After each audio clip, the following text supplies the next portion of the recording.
أعوذ بالله من الشيطان الرجيم. بسم الله الرحمن الرحيم.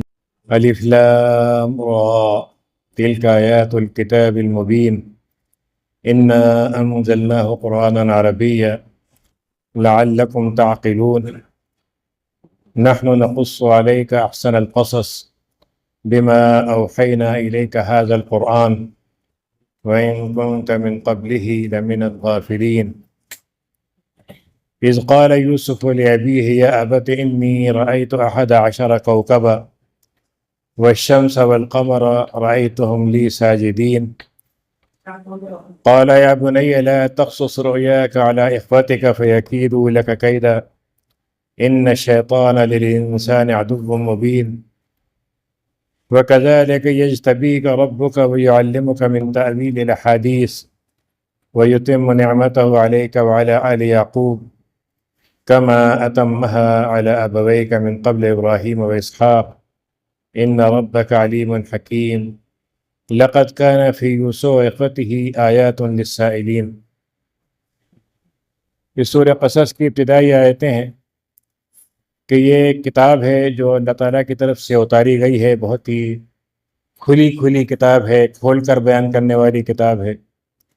اس کو ہم نے قرآن کو اتارا ہے عربی زبان میں، اور اس زبان کے ذریعے سے انسان کے اندر سمجھ پیدا کرنے کی، بات کو سمجھنے کا زیادہ موقع ہے۔ اے نبی، ہم آپ کے اوپر یہ قصہ بیان کرنے جا رہے ہیں جو قصوں میں سب سے خوبصورت ترین قصہ ہے، اور ہم نے جو وحی سے بتائے ہیں ان میں سے سب سے اچھا قصہ ہے، اور آپ کو تو اس کا پہلے پتہ نہیں تھا۔ یوسف نے اپنے باپ سے کہا کہ میں نے 11 ستارے دیکھے ہیں، سورج دیکھا ہے، چاند دیکھا ہے، اور ان کو مجھے سجدہ کرتے ہوئے میں نے ان کو دیکھا ہے۔ تو انہوں نے کہا کہ اے بیٹے، یہ قصہ خواب کسی اور کو مت بتانا، خاص طور سے تمہارے بھائیوں کو، ورنہ تمہارے خلاف کچھ وہ سازش کر سکتے ہیں، مکر کی بات کر سکتے ہیں، اور شیطان جو ہے وہ تو دشمن ہے، بہت ہی کھلا۔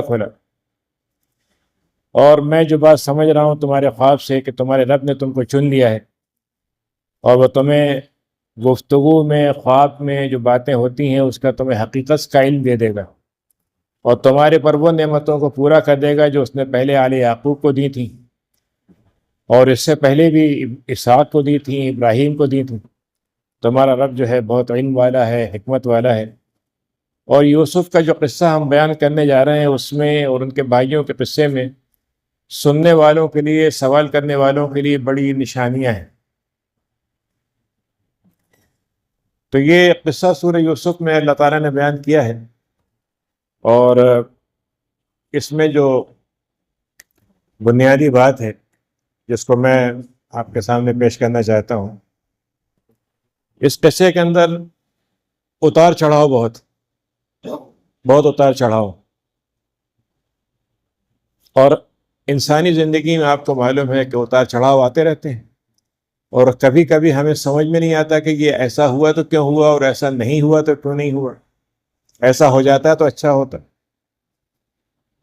تو انبیاء جو ہیں وہ بھی انسان ہیں، اور ان کے اوپر بھی وہی چیزیں آتی ہیں جو انسانوں پہ آتی ہیں، لیکن جو انبیاء کے اوپر کیفیتیں آتی ہیں، حالات آتے ہیں، اس میں وہ اس چیز کو اللہ تعالیٰ کے ساتھ، اللہ کی ہدایت کے ساتھ، اللہ کی رہنمائی سے جوڑ دیتے ہیں، تو وہ حالات جو ہیں ناممکن کو ممکن بنا دیتے ہیں، مشکل سے آسانی کی طرف لے جاتے ہیں، اور جو بالکل مایوسی کا راستہ ہوتا ہے اس سے وہ ایمان، اطمینان کی طرف لے جاتے ہیں۔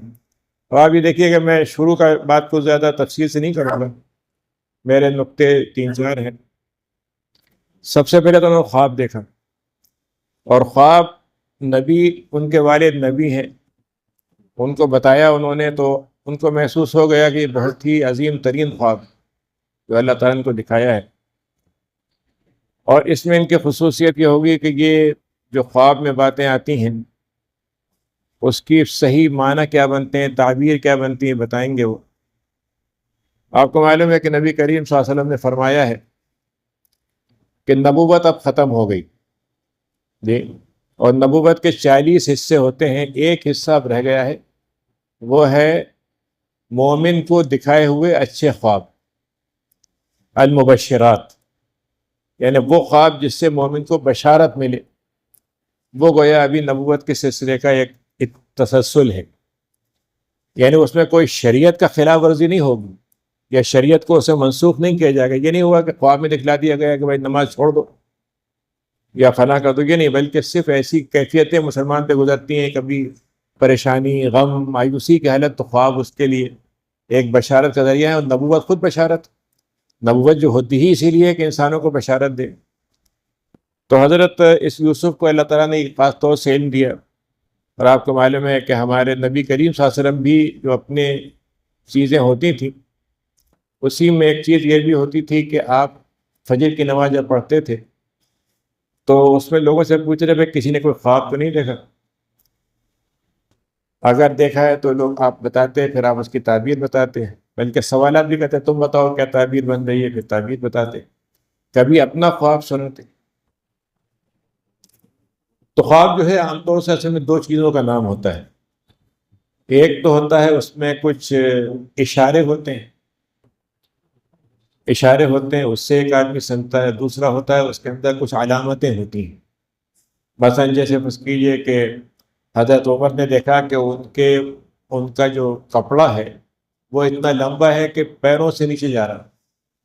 اب کپڑا، لمبائی کچھ بھی ہو سکتی ہے، تکبر کی علامت بھی ہو سکتی ہے، لیکن آپ نے فرمایا کہ نہیں، تمہارے اوپر اللہ تعالیٰ تم کو دین کا اتنا علم دے گا کہ تمہارے جسم سے زیادہ وہ، یعنی جتنی تمہاری صلاحیت ہے اس سے بڑھ کر ملے گی۔ لیکن تو ان اشاروں کو سمجھنا اور اس کے اندر سے معنی نکالنا، یہ بڑی یعنی حکمت کی بات ہوتی ہے، بڑی سمجھداری کی بات ہوتی ہے۔ ہمارے یہاں بہت سے لوگ گزرے ہیں امت میں، ایک ابن سیرین تھے، تابعی تھے، بہت علامتیں بتاتے تھے، تو ان کی کتاب بھی ہے باقاعدہ تعبیر پر، اور بھی بہت سے لوگوں نے وہ کیا ہے۔ بتاؤ ان کا قصہ پہلے بھی شاید میں نے کبھی سنایا ہوا کہ امام مالک نے خواب دیکھا کہ نبی کریم صلی اللہ علیہ وسلم سے ملاقات ہو رہی ہے خواب میں، تو امام مالک کو یہ فکر رہتی تھی کہ مجھے یہ معلوم ہو جائے کہ میری زندگی کتنی ہوگی، کتنی باقی ہے، تو انہوں نے نبی کریم سے پوچھ لیا، تو آپ نے صرف نبی کریم نے کہا یوں کہا 5 بات ختم ہو گئی۔ اب وہ ان کی سمجھ میں نہیں آیا کہ 5 دن زندہ رہوں گا، 5 مہینے رہوں گا، 5 سال رہوں گا، تو انہوں نے اپنے ایک شاگرد کو بھیجا ابن سیرین کے پاس، اور یہ کہا پوچھ کیا اس سے، تو ابن سیرین نے یہ کہا کس نے خواب دیکھا؟ اس نے کہا میں نے کہا تم نہیں دیکھ سکتے، یہ خواب تمہارا نہیں ہے، کسی اور نے دیکھا۔ کس نے کہا صاحب؟ انہوں نے کہا کہ بتائیں نہیں، کہ نہیں پھر میں خواب نہیں بتاؤں، تعبیر نہیں بتاؤں، پوچھ کیا اس کہ وہ میں نام لے کے آؤں۔ انہوں نے بتایا کہ امام مالک، ہم کہا ہاں یہ خواب امام مالک دیکھ سکتے ہو، مگر نبی کریم نے جو بات کہی ہے وہ 5 دن کا مسئلہ نہیں ہے، انہوں نے کہا یہ ان 5 چیزوں میں سے جس کا صرف اللہ کو علم ہے، کسی کو علم نہیں ہے، 5 غیب کی باتیں ہیں جو ان کو ہے۔ تو کہنے کا مطلب یہ ہوتا ہے کہ تعبیر کا مسئلہ بڑا اہم ہوتا ہے، اسی لیے بعض حدیث میں یہ کہا گیا کہ اگر کوئی انسان پریشانی کا خواب دیکھے تو اس کو اعوذ باللہ پڑھ کے اپنی کروٹ بدل دے سوتے ہوئے میں، اور ہر شخص کو نہ بتائے، کیونکہ اگر غلط تعبیر بتا دی تو کبھی وہ نقصان دہ بھی ہو سکتی۔ تو بہرحال یہ تو ایک اضافی بات تھی جو میں آپ کے سامنے رکھی، لیکن جو میں بات کہنا چاہ رہا ہوں یہ کہ وہ خواب جب ہوا تو انہوں نے کہا کہ اپنے بھائیوں کو مت بتانا۔ آپ کو معلوم ہے کہ حضرت یعقوب کی 2 بیویاں تھیں، تو ایک سے ان کے 10 بیٹے تھے اور ایک سے 2 بیٹے تھے، یامین اور یوسف، اور باقی 10 بیٹے تھے، اور اسی لیے جو بنی اسرائیل کے 12 قبیلے بنے ہیں وہ انہی بیٹوں سے سلسلہ چلا ہے ان کا۔ تو حضرت یوسف کے جو بھائی تھے ان سے انہوں نے کہا تم کو خواب بتلانا۔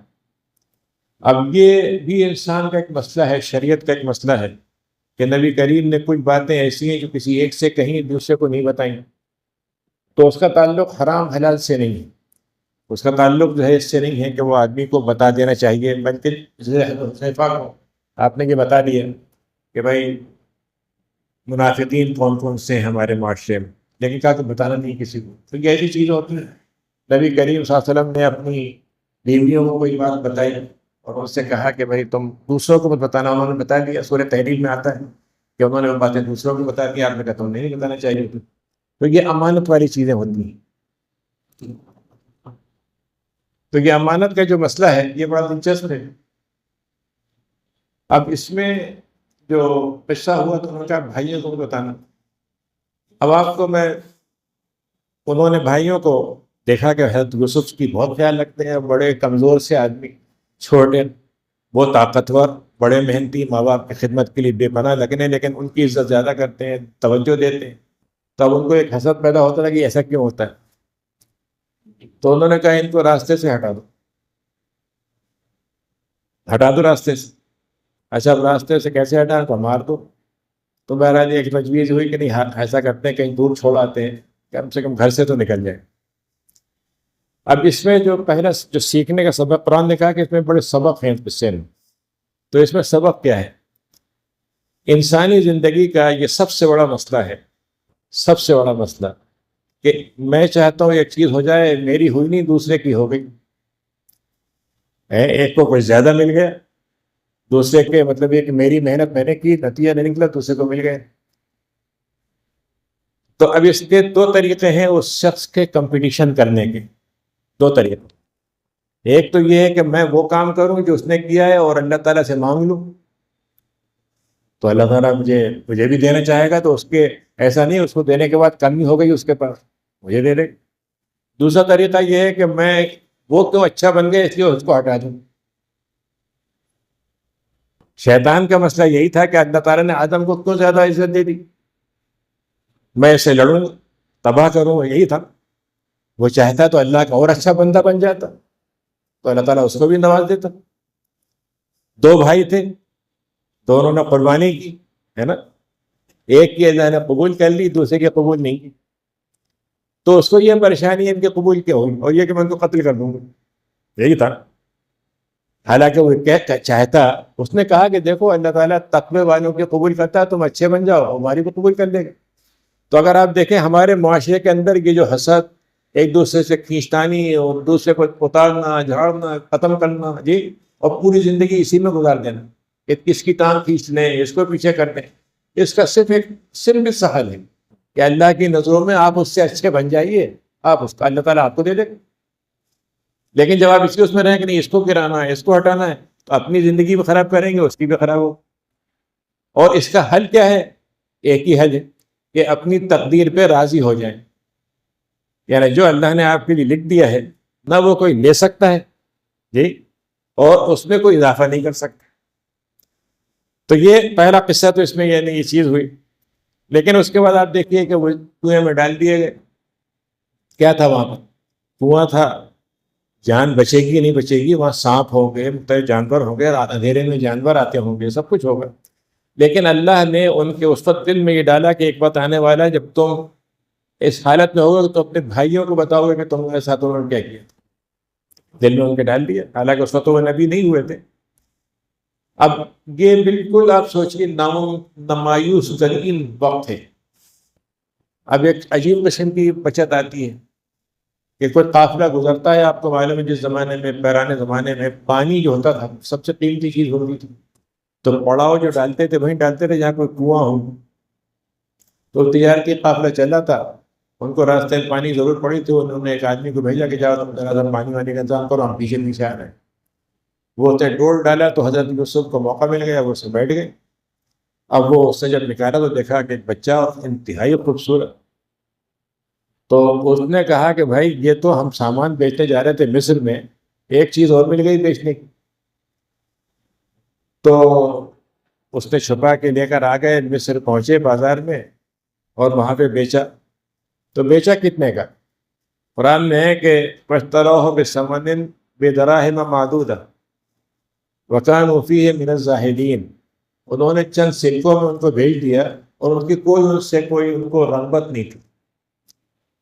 آج کا انسان، ہر دور کا انسان، اگر آپ اس کے سامنے مثلا ایک آدمی، بچے نے شکایت کی کہ بھائی میری فلاں چیز کی قدر نہیں کی، تو انہوں نے اس کو ہیرا دیا اور کہا کہ اس کو لے کے سبزی والے کے پاس جاؤ. وہ گیا تو اس نے کہا صاحب ایسا ہے کہ 2 ٹماٹر دے دوں گا میں تو. وہ آیا، اس نے ان کا چاہے ایسا کرو کسی جو ہوتے ہیں لوہار وغیرہ اس طرح کے لوگوں کے پاس جاؤ. ان کا ٹھیک ہے، اس کا وزن کر کے اتنا دے دوں گا تمہیں پیسے. اب ان کا اب جوہری کے پاس جاؤ. تو جوہری نے کہا صاحب اتنے تو میرے پاس پیسے ہی نہیں جتنی قیمت ہے اس کی. تو انہوں نے کہا کہ دیکھو جو جس کی قیمت جانتا ہے اسی کو پتا ہوتا ہے وہ چیز کیا ہے. تو حضرت یوسف کی قیمت ان کے لیے کیا تھی؟ چند سکے. جی لیکن اللہ تعالیٰ کو ان کو استعمال کرنا تھا کہ وہ ان کی زندگی بچائیں اور ان کو لے کر ایسی جگہ لے کر آئیں جہاں سے ان کا عروج شروع ہوگا. خریدنے والا کون تھا؟ وہاں کا گورنر مصر کا، یعنی مصر بادشاہ تھا، اور بادشاہ کے نام معلوم ہوتے ہیں مختلف صوبے ہوتے ہیں، شہر ہوتے ہیں. تو گورنر تھا عزیز مصر، قرآن نے نام دیا اس میں. اس نے اتفاق سے اس کے بچے نہیں تھے. جیسے حضرت موسیٰ علیہ السلام کو اللہ تعالیٰ نے فرعون کے گھر میں پلوا دیا، بیوی نے کہا بچے نہیں، ہم اسی کو پال لیتے ہیں. وہی صورت ہے حضرت یوسف کے ساتھ ہوئی کہ وہ خرید کے لے کے آ گیا اور اس نے کہا بھائی اس کو رکھ لو. اب اللہ تعالیٰ کہتا ہے وَكَذَلِكَ مَكَّنَّا لِيُوسُفَ، وہ یوسف جن کا کوئی پرسان حال نہیں تھا، جن کو تاجر سمجھ نہیں رہتا ہمارے لیے کوئی قیمتی چیز ہے. ان کیا ہو سکتا ہے ان کے پاس جو بیچنے کی چیزیں ہوں گی، مشک ہوگا، مسالے ہوتے ہیں، وہ زیادہ قیمتی ہوں گے ان سے. آج کا انسان کا بھی یہی حال ہے. جی اس کے لیے ایک مطلب یہ ہے کہ اللہ کو پہچاننے والا شخص اور ایک کافر زیادہ چمکدار، وہ زیادہ قیمتی ہے. آج کے دور میں ہمارے ہاں آپ کسی عالم کی قیمت لگائیں اور ایک کھلاڑی کی قیمت لگائیں، نہیں، کس کی زیادہ لگے گی؟ سعودی عرب میں ایک کھلاڑی کی قیمت کیا ہے؟ 270 ملین یورو. 2-4 گول مار دے گا وہ، اس کی قیمت 200 ملین سے. لیکن ایک عالم وہاں جا کے ان کو ایک اچھی بات بتائے، بہت ہوا تو اس کو تھوڑا سا ہوٹل میں ٹھہرا دیں گے، ایک آدھ کرایہ دے دیں گے، یہی قیمت. تو بات یہ ہے کہ قیمت اللہ تعالیٰ لگا سکتا ہے، ہم دوسروں سے لگوا رہے ہیں. تو حضرت یوسف کو اللہ تعالیٰ نے کہا کہ ہم نے ان کو گھر میں پہنچا کے ان کے گھر میں رکھا. اب اس کے ساتھ ایک نیا دور شروع ہوتا ہے. وہ کیا ہے کہ حضرت یوسف بدو علاقے کے تھے، وہاں کوئی تعلیم کا انتظام نہیں تھا. نبوت تھی لیکن جیسے دنیاوی تعلیم، جدید تعلیم جیسے آج ہوتا ہے، کبھی گاؤں سے ایک آدمی آتا ہے یہاں پڑھے گا. تو مصر کا جو بازار اور بازار سے محل اور محل اعلیٰ ترین مرکز، تو اللہ تعالیٰ نے ان کے لیے دنیاوی تعلیم کے اعلیٰ ترین مواقع فراہم کروا دی. آج کی زندگی بھی یہی ہے. مسلمانوں کو اللہ نے بہت سی چیزیں، ہماری حکمت کی چیزیں ہو گئی ہیں، لیکن حدیث میں آتا ہے کہ الحکمت و ضالۃ المومن، یہ جو میراث ہے حکمت کی، ہماری تھی جو چلی گئی، ہمیں لینا ہے اس کو. تو ہم دنیا بھر کی یونیورسٹیوں میں جاتے ہیں، پڑھتے ہیں، لیکن وہاں سے اس کو لے کر آتے ہیں تو اس کا فائدہ کیا ہونا چاہیے، یہ مسئلہ ہے. بڑی بڑی ڈگریاں حاصل کر لی ہیں، بڑے بڑے علم حاصل کر لیے، اب اس کی ایک قیمت تو یہ ہے کہ اعلیٰ ترین تنخواہ پہ کام کریں. اب آج کل یہی ہوتا ہے، بڑے بڑے ہندوستانی ہیں جو خربوں روپے کی، کروڑوں روپے کی ملازمت کر رہے ہیں، مثلا جو صلاحیتیں ان کو دی گئی ہم بھی کر سکتے ہیں. دوسرا مطلب یہ ہو سکتا ہے کہ اس علم کے ذریعے سے ہم مثلا مادی طور پر بہت بڑی بڑی عمارتیں بنا دیں، شہر تعمیر کر دیں، کمپنیاں بنا دیں. لیکن اس علم کا فائدہ یہ بھی ہوتا ہے کہ اس سے انسانیت کو بنائیں. یعنی وہ انسان جو جاہل ہو تو اس کو پتہ ہی نہیں ہوگا میں ہوں کیا، جس کو پتہ نہ ہو میرا خدا کون ہے تو پہچانے گا نہیں. تو وہ علم اگر اس کو مل جائے اور اس علم کے ذریعے سے اس کو خدا کی معرفت بھی ہو جائے، اپنی معرفت ہو جائے اور اپنا مقام معلوم ہو جائے، تو سوچیے پھر وہ علم کتنا قیمتی ہو جائے. تو حضرت یوسف کو اللہ تعالیٰ نے وہاں سے حکمت تو وہاں سے دے دی، نبی کریم یعقوب صاحب سے مل گئی تھی. خود وہ بہت ہی اسی خاندان کے سر تھے، لیکن جدید علم کی جو ضرورت تھی وہ پوری ہو گئی. اب ان کو مہارتیں حاصل ہو گئیں، آج کی زبان میں آپ کہیں کہ بہت ہی اسپیشلسٹ ہو گئے. لیکن وہاں کے معاشرے کا جو آج کا نظام ہے وہ اس وقت بھی تھا. آج کے دور میں علم کا مطلب ہے صرف علم سیکھنا، اس کا آپ کے کردار سے کوئی تعلق نہیں. آپ ذاتی زندگی میں بدکاری کر رہے ہیں، چوری کر رہے ہیں، لوٹ رہے ہیں لوگوں کو، جی کوئی فرق نہیں پڑتا، لیکن آپ کی ڈگری شاندار ہے. حضرت یوسف نے یہ ثابت کیا کہ انسان کا جو اصل مقام ہے وہ ہے اخلاق، کیریکٹر. اور کیریکٹر ہوتا ہے جس کے ذریعے سے علم کی قیمت بڑھ جاتی ہے. تو جب انہوں نے یہ علم حاصل کر لیا تو ان کی آزمائش ہو گئی. انہی کے گھر میں ان کی جو کہنے پالنے والی ماں تھیں، وہ انہوں نے چاہا کہ ان سے جنسی تعلق بنائے اور انہوں نے انکار کر دیا. جبکہ وہاں یہ فیشن تھا، کوئی بری بات نہیں تھی. یعنی لوگ کھلے عام جیسے آج کل ہوتا ہے، بھائی لیونگ ریلیشن ہے، ہر طرح کے جیسے ہو رہے ہیں سب چیزیں، کوئی مسئلہ ہی نہیں، اور اس کو برا بھی نہیں سمجھا جا رہا، تو سب بھی ایسی تھا. لیکن انہوں نے انکار کر دیا. اللہ تعالیٰ نے اس موقع پہ کہا ہے کہ ہم نے ان کو بچا لیا، ہم نے ان کو بچا لیا، اور ہم ایسے ہی اپنے مخلص بندوں کو بچاتے ہیں جو ہمارے ساتھ اخلاص کا رشتہ کرتے ہیں۔ اس کا کیا مطلب ہوا؟ اس کا مطلب یہ کہ بھائی میں مسلمان ہوں اور نیکی کے ساتھ رہنا چاہتا ہوں، تو پھر گفا میں ہی جانا پڑے گا، مجھے غار میں جا کے رہنا پڑے گا، ورنہ یہاں تو میں بچ ہی نہیں سکتا۔ اللہ تعالیٰ کہہ رہا ہے کہ نہیں، ہم نے یہ صلاحیت رکھی ہے کہ جیسے نمکین پانی اور میٹھا پانی ساتھ ساتھ چلتے ہیں اور ملتے نہیں ہیں، ایسے ہی بدکار ترین آدمی آپ کے ساتھ ہے، لیکن اگر آپ نیک بننا چاہتے ہیں تو آپ نیک بن کے رہ سکتے۔ ساری ترغیبات، ساری کششیں، ساری چیزیں کی شان کی آپ کے لیے، اگر آپ اپنی زندگی اچھی بنانا چاہتے ہیں اللہ تعالیٰ آپ کو بچا لے۔ تو حضرت یوسف کی ذاتی زندگی نے یہ ثابت کر دیا کہ وہی ان جو دوسرے سیکھ رہے تھے، اس نے ان کو بدکار نہیں ہونے دیا، اس لیے کہ ان کے اندر اخلاق تھا۔ آج یہی صورت حال، یعنی جو آپ دیکھیے کہ جو اس وقت غزہ کی وجہ سے امریکن یونیورسٹیوں میں جو بچے اٹھتے ہیں، اب تو ان کے لباس دیکھیے، ان کی چیزیں دیکھیے، لیکن ان کے اندر ایک خیر کا تھوڑا سا ذرہ ہے مظلوم کے لیے کھڑے ہونے کا، وہ اس کی وجہ سے وہ زیادہ قیمتی ان کے لیے ہوگا جتنی ڈگری ان کے لیے نہیں تھی۔ تو حضرت یوسف نے وہاں پہ ساری چیزیں جو بہترین ہو سکتی ہیں معاشرے کی وہ سیکھی۔ یعنی آج بھی ہمارے مطلب یہ کہ جو صورتحال بن رہی ہے وہ یہی ہے کہ اگر ہم مسلم معاشرے کے ساتھ اوپر آنا چاہتے ہیں اور دوسری طاقتوں سے اوپر جانا چاہتے ہیں، تو لازم ہمیں ان چیزوں میں بھی اپنے آپ کو اوپر جانا پڑے گا جو بھی ان کے پاس جدید علوم جو ان کے پاس ہے، ہمیں وہ بھی دینا پڑے گا، لیکن ان جدید علوم کو ہم قرآن سنت سے جوڑیں گے، حلال حرام سے جوڑیں گے، اخلاق سے جوڑیں گے، تو وہ علم جو ہے وہ پھر اللہ کا دیا ہوا علم ہو جائے گا۔ تو ایک تو یہ سبق ہمیں ملا۔ تو پہلا جو حضرت یوسف کی زندگی کا سبق ہے ہم سب کے لیے، وہ ہے انسان کا اصل وجود ہے اخلاقی۔ اگر اخلاق ختم ہو جائے تو پھر اس پر کچھ نہیں رہتا۔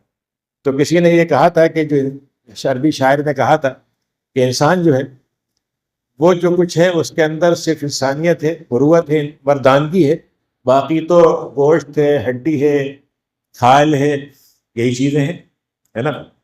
تو اس چیز کو حضرت یوسف نے اس پورے بدترین معاشرے کے اندر اتنا ممتاز کر دیا کہ بادشاہ کے لیے وہ سب سے بہتر چوائس بن گئے۔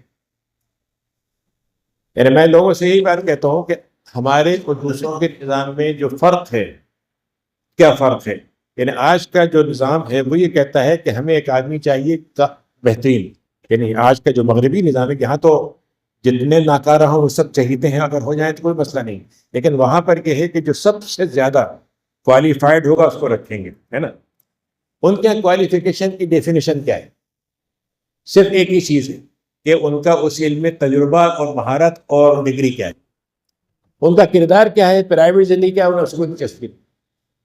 اسلام جس بات کو چاہتا ہے وہ یہ ہے کہ وہ شخص آپ کے لیے معاشرے میں سب سے اچھا ہوگا جس کا علم بھی اچھا ہو اور کردار بھی اچھا ہو۔ اسی بات کو قرآن مجید نے حضرت یوسف سے کہلوایا ہے کہ انی حفیظ علیم، میں ذمہ داری کو آپ مجھے دے دیں، میں اس کا علم رکھتا ہوں، میں اور حفیظ ہوں، میں امانت دار ہوں، ہے نا۔ تو ہمارا جو اسلامی نظام ہے اس کے اندر یہ دو شرطیں بڑی ضروری ہیں۔ ابھی اس میں بڑی دلچسپ بات یہ ہے کہ ہمارے یہ بحثیں ہیں مختلف قسم کی کہ اگر فرض کیجئے کہ آپ کو ضرورت ہو، مثلا آپ کا ایک مشین کام نہیں کر رہی، اب آپ اس کو جائیں کسی کے پاس اور ایک بزرگ کو پکڑنا ہے کہ صاحب آپ تعویذ وغیرہ کر دیجیے تو جائے مشین، تو آپ یہ تو نہیں کریں گے، آپ کسی کو لائیں گے، اور فرض کیجیے کوئی مسلمان نہیں مل رہا تو آپ پھر غیر مسلم کو لائیں گے۔ تو ایشو یہ ہے کہ اگر آپ کے پاس ایک آدمی ملے جو بڑے امانت والا ہو لیکن اہلیت نہ رکھتا ہو تو کیا کریں گے؟ تو حضرت عمر کا ایک بڑا خوبصورت قول ملتا ہے کہ اللہ میاں میں اس بات سے بڑا پناہ مانگتا ہوں آپ سے کہ مجھے کوئی اچھا کام لینا ہو، مجھے اس کے لیے اہل آدمی نہ ملے اور مجھے کسی نااہل سے کام لینا پڑے۔ تو امام ابن تیمیہ ہیں، بہت بڑے عالم گزرے ہیں، بڑے بڑے مجددین میں شمار ہوتا ہے۔ انہوں نے کوئی بات یہ ہے کہ آپ کے ہاں جو ذمہ داریاں ہوتی ہیں وہ دو قسم کی ہوں گی۔ ایک ذمہ داری ہے کہ مثلا کہ آپ نے ایک سیکورٹی گارڈ رکھا، تو اس میں آپ کو سب سے بڑی صلاحیت کیا چاہیے؟ وفادار ہو، اس کا وفادار ہونا، کہ آپ کو یہ ہو کہ یہ آدمی جو ہے گھر کا خیال رکھے گا، کوئی مطلب وہ نہیں کرے گا، ہو سکتا ہے وہ بہت پڑھا لکھا نہ ہو، تو ان کا جہاں پر امانت داری کی ضرورت ہے پھر وہاں پر اس کی اہمیت ہوگی۔ اور جہاں پر علم کی ضرورت ہے پھر وہاں پر ہو سکتا ہے دیانتداری کم ہو، تب بھی اس کو آپ رکھ لیں گے. لیکن اگر دونوں مل جائیں تو یہ آئیڈیل ہے نا. تو کہنے کا میرا مطلب یہ ہے کہ حضرت یوسف نے اپنی کردار سے پہلے جیتا بادشاہ کو. اس کے بعد دوسرا درجہ یہ آیا کہ جب وہ بادشاہ نے خواب دیکھا تو اس سے پہلے وہ جیل میں جا چکے تھے. وہ اسی وجہ سے جیل میں گئے کہ وہ معاشرے کا حصہ نہیں بننا چاہتے تھے، لیکن مجبوراً ان کو برداشت بھی کرنا تھا، جیل میں بھیج دو. وہاں پر انہوں نے ایک نیا کام کیا، دو کام کیا، کہ دعوتی کام شروع کر دی، جس کو ہم آج کل سنت یوسفی کہتے ہیں کہ بھائی جیل کو انہوں نے دعوت کا ذریعہ بنا دیا، ہے نا. آج بھی ہو رہا ہے، ہزاروں کتنے ہمارے ساتھی ہیں جو جیل میں ہیں، لیکن اگر وہ چاہیں اور ان کو موقع مل جائے اور وہاں پہ جو آس پاس لوگ ہیں ان کو دین کی دعوت دے سکتے ہیں. ہمارے ہاں یورپ میں ایک بڑی تعداد جو ہے جیلوں سے مسلمان ہوتی ہے، کیونکہ کچھ لوگ مل جاتے ہیں ان کو بتانے والے، اور وہاں سے ان کے اندر وہ ہوتا ہے. تو حضرت یوسف نے یہ کام کیا. لیکن سنت یوسفی صرف اتنی نہیں، ہمارے یہاں مشکل یہ ہوئی کہ ہم نے سنت یوسفی صرف جیل والے حصے کو کر دیا، تو اخلاق بھی اس میں آتا ہے. تو دوسرا کام کیا ہوا کہ انہوں نے ان نوجوان دو آئے تھے، دونوں کے قصے تھے، ان کو خواب کی تعبیر بتائی، دعوت بھی دی، خواب کی تعبیر بتائی. اب ہوا یہ کہ وہ جو آدمی جو بچنے والا تھا اس سے کہا بھی تھا کہ بھائی بادشاہ سے میرا ذکر بھی کر دینا، وہ اس نے کیے نہیں، بھول گئے. لیکن وہ خواب بادشاہ نے دیکھا اور سب نے کہہ دیا انتہائی بیکار خواب ہے، لگتا ہے آپ نے کوئی جیسے کہتے ہیں بھنگ پی لی ہے، کچھ پی لیا ایسی دیکھ لیا، بیکار سا خواب ہے. اور اس نے کہا کہ نہیں میں بتا کے لاتا ہوں، ابھی آتا ہوں. گیا آپ کے پاس آیا، ان کا نہیں یہ خواب یہ نہیں ہے، اس کا مطلب تو بہت اہم ہے. یہ بتا رہا ہے کہ 7 سال خوش سالی کے آنے والے، اور 7 سال کے بعد پھر خوش سالی دور ہوگی. تو بادشاہ نے محسوس کیا کہ یہ آدمی تو وہ سارے میرا پورا دربار پڑھے لکھے سب بیکار ہو گئے، اور ایک جیل میں رہنے والا آدمی یہ کہہ رہا ہے. تو کا ضرور زیادتی ہوئی، اور اس نے ان عورتوں سے گواہی لینی، کہا یہ آدمی بالکل بہت ہی اس کا الزام کوئی ثابت نہیں ہوا. صرف اس کو جیسے آج کل ہوتا ہے کہ بس نظر بند ہے، مقدمے چل رہے، برسوں گزر گئے، اور جب عدالت میں آیا مطلب بھی نہیں تھی. تو وہی اس نے کہا کہ نہیں ٹھیک ہے. تو جب وہ آیا تو انہوں نے کہا کہ مجھے آپ کا مصاحب بنا دیجیے، لیکن ایسا کریے کہ مجھے ذمہ داری یہی دے دیجیے کہ میں ہی وزیر خوراک بن جاؤں، وزیر خزانہ بن جاؤں. یعنی میں بہت سی باتیں ایسی ہوتی ہیں جو واقعے کو سمجھنے کے لیے بڑی مفید ہوتی ہیں. ہندوستان میں جب پہلی حکومتیں بنی تھیں آزادی کے بعد، تو اس میں ایک صاحب تھے رفیق احمد قدوائی، ان کو وزیر خوراک تھے. تو اس زمانے میں قحط کا مسئلہ آیا، تو وہ چونکہ ان کے اندر تھوڑا بہت جو اسلام کا جذبہ تھا وہ انہوں نے حکومت میں منتقل کی. خود بھی اتنا ہی کھاتے تھے جتنا دوسروں کو دیتے تھے، اور جتنی ضرورتیں ہو سکتی ہیں پرائس کنٹرول فلاں کر کے وہ وقت ختم کیا. تو ابھی ایک صاحب ملے تھے، مجھے بتا رہے تھے کہ جب ان کا انتقال ہوا تو ان کو 27,000 روپے کا قرضہ تھا. آج مجھے کوئی وزیر بتا دیجیے اس کا کوئی قرضہ ہو، جی ساری جتنی دولت ہے وہ ان کی جیب میں ہے، تو قرضہ کہاں سے ہوگا؟ تو کہنے کا مطلب یہ کہ ایک نبی کریم کا ایک چھوٹا سا ماننے والا اگر آپ دیکھیں تو اس کا نمونہ یہ تھا کہ حضرت یوسف تو بہت بڑی چیز ہے. تو انہوں نے دوسرا کام جو ثابت کیا جس کو میں پیش کرنا چاہتا ہوں وہ یہ ہے کہ وہ انسانیت کے نفع دینے والے بن گئے. جی جب انہوں نے وزیر خوراک بنایا تو یہ نہیں کہا بھائی مسلمانوں کو دوں گا میں، غیر مسلم کو نہیں دوں گا، سارے انسانوں کے لیے ایک اصول بنا دیا کہ بھائی اتنا راشن ملے گا، تم آتے جاؤ گے لیتے جاؤ گے، اور اتنے افراد ہوں گے تو اتنا دیں گے، اور اتنی وہ جو کر دیا. اور اس کو انہوں نے اس طریقے سے چلایا کہ پوری انسانیت کے رہنے والوں نے محسوس کیا کہ اس سے پڑھ کر ہم سے بہتر کوئی نہیں ہے، ہم میں جو شخص ہو سکتا ہے وہ سب سے بہتر یہ ہے. تو یہ کہاں سے بہتر بن گیا؟ وہاں سے انہوں نے بتایا کہ یہ تو اللہ نے مجھے بتایا، تو وہاں سے وہ اللہ سے جڑ گئے. جی یعنی آپ غور کیجئے کہ آج ہم 1 بلین ہیں، ہندوستان میں بھی 10-20 کروڑ ہیں. حضرت یوسف پورے مصر میں واحد آدمی تھے، ون مین شو. جی اور ایک شخص پوری ملک کو اور پوری قوم کو بدل دیتا ہے، کتنی بڑی بات. لیکن اس کی انہوں نے 3 شرطیں پوری کی اس کے لیے جو ہمیں پوری کرنا چاہیے. پہلا اخلاق، کیریکٹر. لوگ کہیں کہ مسلمان ہوتا ہے تو اس کا کیریکٹر ایسا ہوتا ہے، مسلمان ہوتا ہے جھوٹ نہیں بولتا ہے، مسلمان ہوتا ہے دھوکہ نہیں دیتا ہے، مسلمان ہوتا ہے تو لوگوں کا مال نہیں کھاتا ہے. یہ کیریکٹر ہونا چاہیے. دوسرا یہ کہ ایک انسان زیادتی کر رہا ہے، نقصان پہنچا رہا ہے، لیکن آپ فائدہ پہنچا رہے ہیں، آپ اس کی جو ضرورت ہے پورا کر رہے ہیں، آپ ڈاکٹر ہیں تو کوئی بھی آ جائے آپ اس کا علاج کر رہے ہیں۔ ایک آدمی آپ کا گھر گرا دیتا ہے، لیکن اگر اس کے گھر میں کوئی آگ لگتی ہے آپ پہنچ جاتے ہیں۔ تو نفع بخش ہونا، یہ وہ چیز ہے جو حضرت یوسف کو ملی، اور حضرت یوسف نے اس کے ذریعے سے پورے ملک کے نظام کو بدلا۔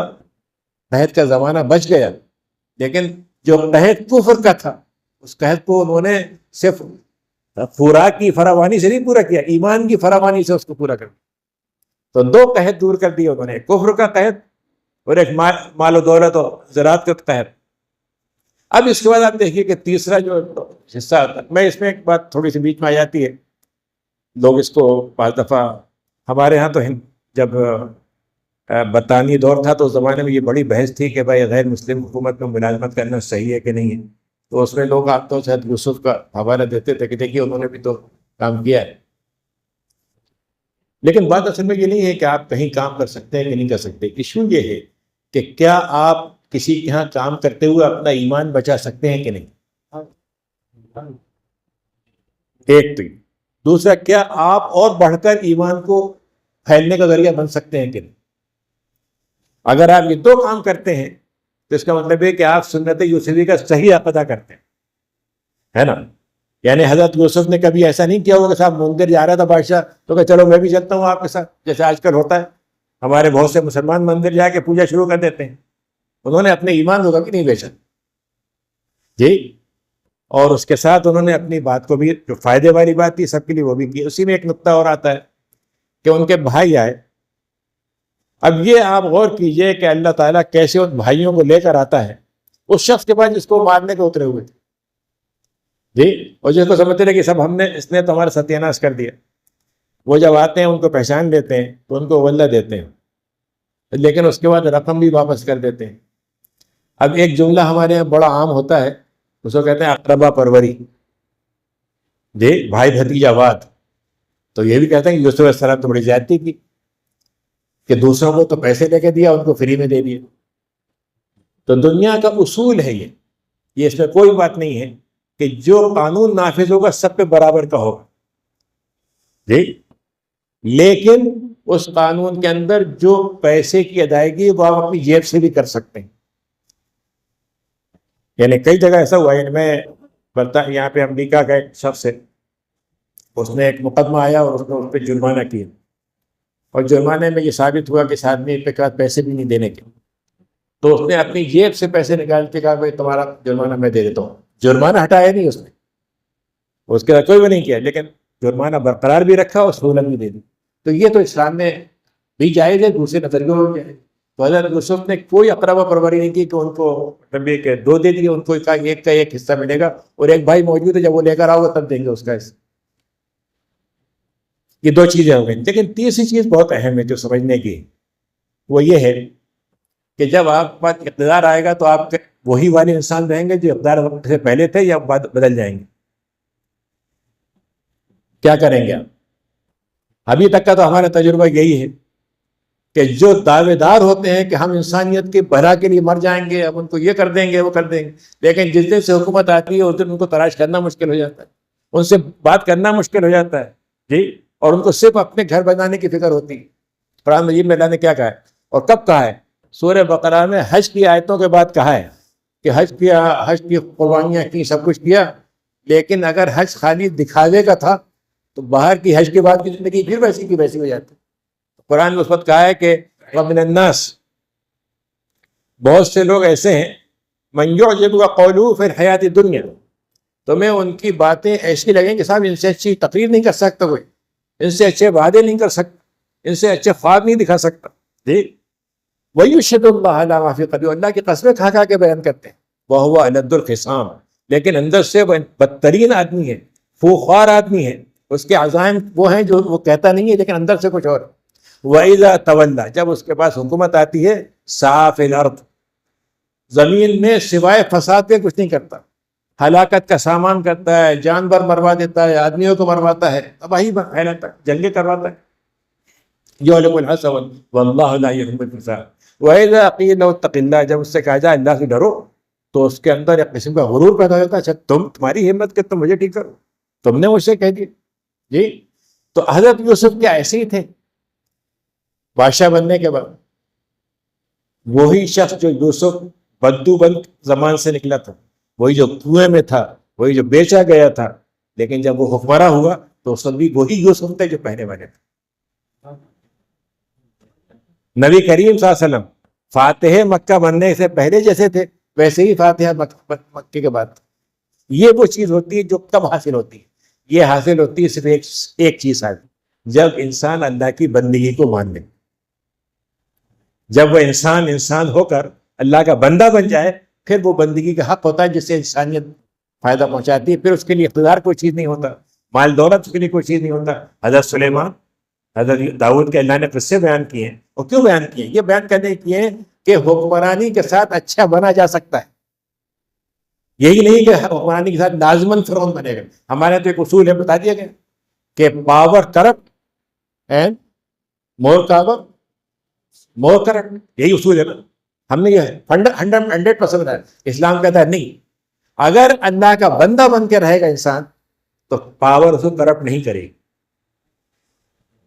اور وہ اللہ کی بندگی کرتے. تو اللہ تعالیٰ نے ان کی جو بات ذکر کیا قرآن، ان کے بھائی آ گئے، جمع ہو گئے، لیکن قرآن ذکر کیا آخر میں؟ رب انک آتیتنی من الملک وعلمتنی من تعویل الحدیث فاطر السماوات والارض انت ولی فی الدنیا والآخرہ توفنی مسلما والحقنی بالصالحین. اے اللہ، آپ نے مجھے کہاں سے نکال کے آپ لائے جی، میری کہاں کی زندگی تھی، کیسا آپ نے مجھے جتنے ماحول سے گزر کے کہاں پہنچا دیا، بادشاہت دے دی، آپ نے مجھے حقیقتوں کو جاننے کا علم دے دیا. آپ ہی پیدا کرنے والے ہیں، اور اب میری زندگی آخرت کی اچھی کرنی جی. اب میری خواہش یہ ہے کہ میری آخرت اچھی ہو جائے. پھر دنیا توفنی مسلمان والحقنی بالصالحین. حضرت عمر بن عبد العزیز کے بارے میں آتا ہے کہ عمر بن عزیز نے کہا کہ میں بہت ہی ایمبیشس لوگ ہوتے ہیں نا، بعض آج کے زمانے بھی ہوتے ہیں، اور ہونا چاہیے، اچھی بات ہے. ایمبیشس کا مطلب یہ کہ آپ چاہیں کہ سب سے آگے جائیں. قرآن مجید کہتا ہے کہ کوئی بری بات نہیں ہے، لیکن اچھائی میں استعمال ہو. تو عمر بن عزیز کہتے ہیں کہ میں نے جب علم حاصل کر لیا اور میرا خاندان امیہ سے بنو امیہ تعلق تھا، تو مجھے خیال ہوا کہ مجھے کوئی سیاسی عہدہ مل جائے. تو مدینے کے گورنر ہو گئے، اور جو خاندان کا ان کا جو وہ تھا لیول آرڈر تھے، اس میں ان کے خلیفہ بننے کا کوئی چانس نہیں تھا. یعنی جو بادشاہ خلیفہ تھے ان کا بیٹا بنے گا، جیسے وہاں ہو گیا تھا بیٹے کا بیٹا، بیٹے کے بیٹے، اس میں ان کا کہیں نمبر نہیں تھا. لیکن کہتے ہیں میری خواہش تھی کہ میں خلیفہ بن جاؤں، اللہ نے بنا دیا. اچھا، دنیا کے اندر جو ہائیسٹ آف دا ہائیسٹ ہوتا ہے، جب وہ بن جائے تو اس کے بعد کیا کرے وہ؟ بھائی دنیا کے آپ سب سے مالدار آدمی بن گئے، اب کیا کریں؟ سب سے بڑی حکومت کے سربراہ بن گئے، اب کیا کریں؟ تو دنیا کی تو کوئی نہ کوئی مطلب یہ ایک انتہا ہے نا. اس وقت انہوں نے کہا کہ جب میں خلیفہ بن گیا تو مجھے یہ خواہش ہوئی کہ اب میں جنت کا حقدار کیسے بنوں، اور اب میں کیسے. نتیجہ یہ ہوا کہ وہ خلیفہ بن کے انہوں نے وہ کام کیا جو 50 سال کے اندر جس کا بگاڑ آ چکا تھا، انہوں نے خلافت کو بحال کیا، اس کو عوام کے ذریعے سے پھر منتخب کروایا، اور وہ کام کیے جو 2.5 سال کی زندگی کو آج ہم 1000 سال سے یاد کر رہے ہیں. صرف 2.5 سال کی حکومت ہے، لیکن اس 2.5 سال کی حکومت نے دنیا کو وہ نمونہ دیا جو آج 1000 سال تک کے لیے ابھی بھی اس میں ہماری زندگی موجود ہے. تو کہنے کا مطلب یہ کہ ایمبیشس ہونا بہت اچھی بات ہے، لیکن اصل ایمبیشس وہ ہے جو آخرت کو چاہے، جس کے لیے دنیا سب کچھ ہو جائے، مل جائے تو ٹھیک ہے، نہیں ملے تب بھی، لیکن آخرت اس کی وہ ہو جائے. اس لیے قرآن نے کیا کہا ہے کہ من اراد الاخرۃ، من اراد، کسی نے دنیا چاہی تو ہم دنیا دے دیں گے اسے. ہو سکتا ہے جتنی دی اس سے کم دیں، زیادہ دیں، بلکہ ہوتا ہے زیادہ دے دیں، لیکن آخرت پھر نہیں دیں گے.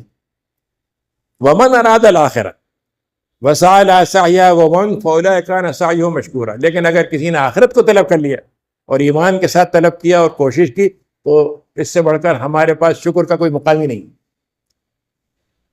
تو کہنے کا میرا مطلب یہ ہے کہ میں جو اس یوسف علیہ السلام کے واقعے کہتا ہوں، 3 شرطیں ہمیں اندر ہونا چاہیے. پہلی تو کیا ہے؟ اخلاق، اور دوسرا لوگوں کے لیے نفع بخش بننا، اور تیسرا یہ ہے کہ اللہ کی بندگی، اللہ کا بندہ بنے رہنا ہر حال میں.